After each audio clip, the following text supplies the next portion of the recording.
Buonasera a tutti. Не успели мы вчера распрощаться. Салют Арси.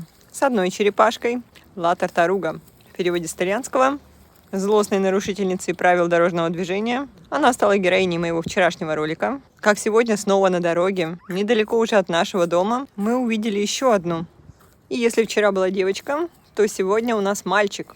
Муж-биолог это определяет по узору на пузике. Так как мы были в нескольких метрах от дома, то мы вернулись уже с ней, вернее с ним, накормили яблочком.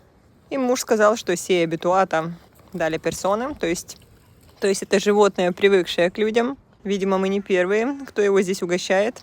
И активные черепахи сейчас, потому что у них брачный период. Вот и бредут себе вдоль дорог и даже по дорогам в поисках счастья.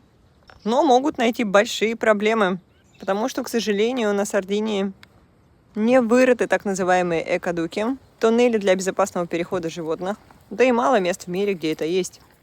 Нам остается лишь быть максимально внимательными на дорогах на лоне природы весной в сезон Аморе. Если вам тоже представится случай покормить черепашку, берегите пальцы. Наш гость после еды спит в саду, надежно закамуфлировавшись.